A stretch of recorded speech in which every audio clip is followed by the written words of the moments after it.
Welcome to Enchanted Lore.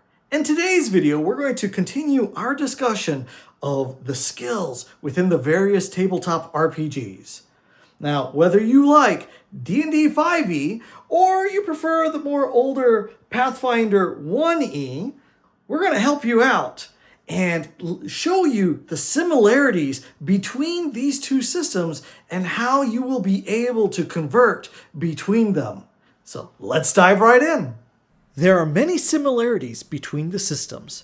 5e prefers a simplistic grouping using only 18 skills, whereas Pathfinder prefers a more granular approach with 35 skills.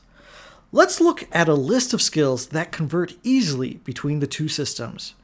This can be because of a direct correlation or simply from a renaming. We'd like to point out also that for D&D 5e, that besides the regular perception skill, this system utilizes passive perception. This allows the GM to quickly determine what the character notices without the need for rolling dice. Feel free to pause the video if you need more time to review this list. Now let's move on to the skills that require more attention when converting between Pathfinder 1e and D&D 5e. The first set of skills we have categorized as physical prowess.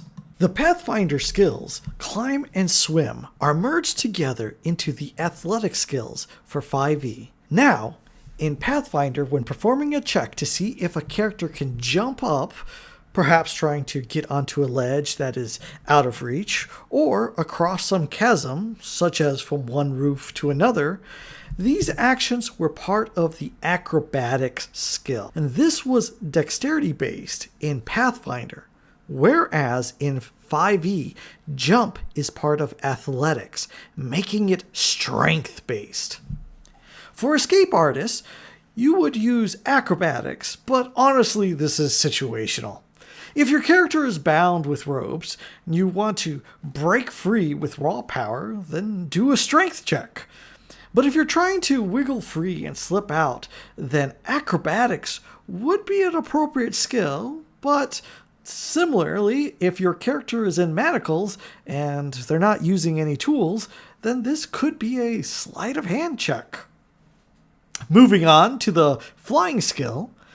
With how D&D 5e simplifies how flying is handled, as such, if the GM thinks that the character needs to have a check when trying to perform difficult aerial maneuvers or flying through a tight space, then an acrobatics check would be appropriate.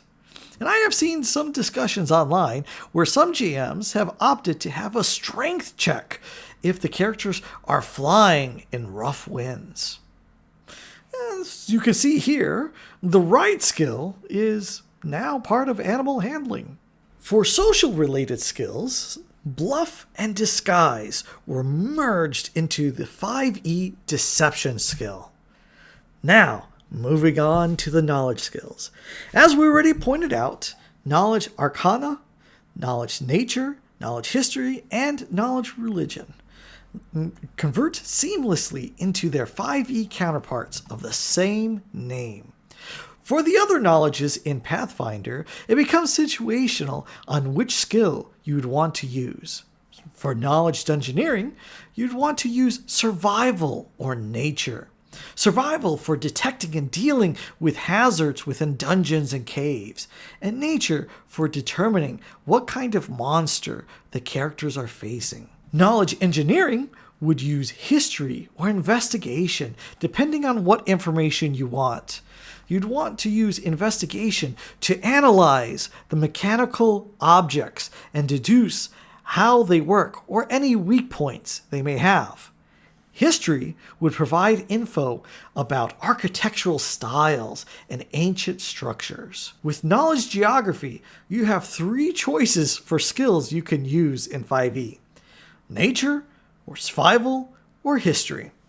Nature provides info about the terrain, the plants and the animals, and the typical weather patterns for the area. History gives you lore about the historical events, the peoples, the kingdoms, past disputes and wars.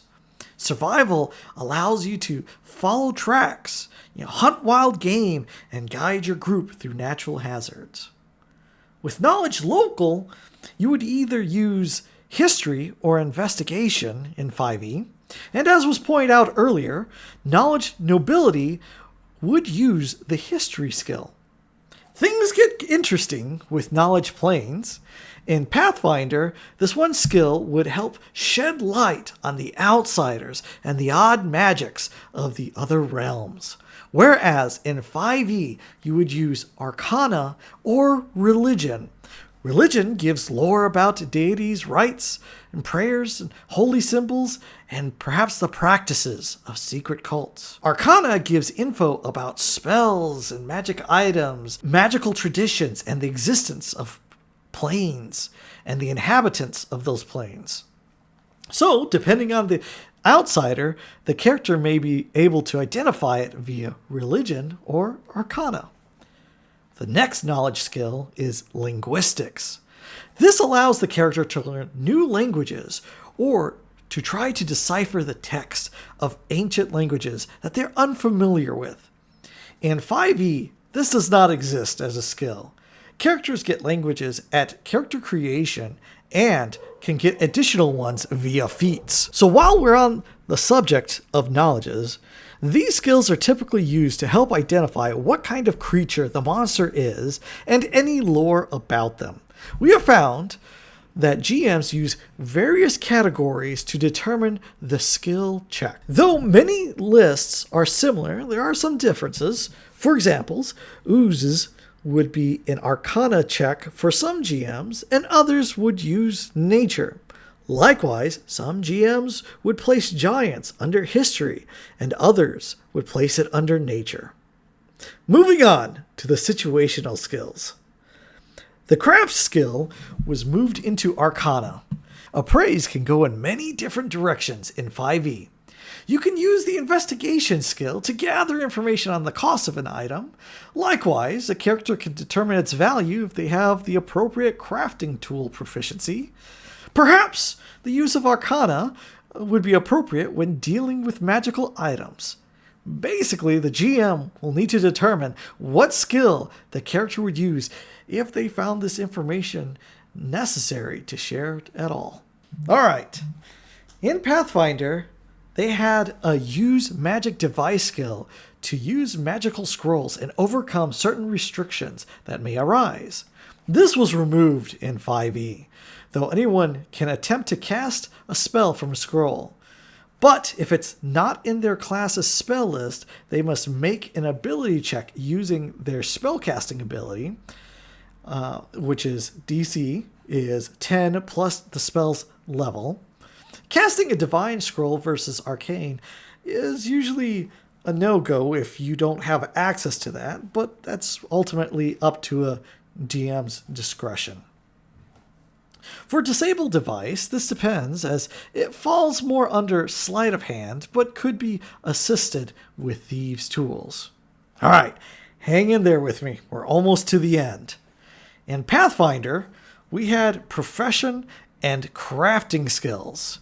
Professions do not exist in 5e as a skill, but is used narratively as a background, or something the character is doing during downtime.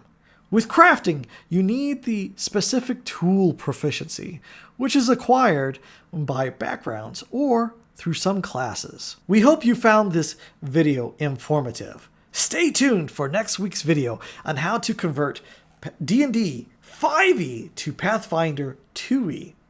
Well, that's it for today. Thank you for watching.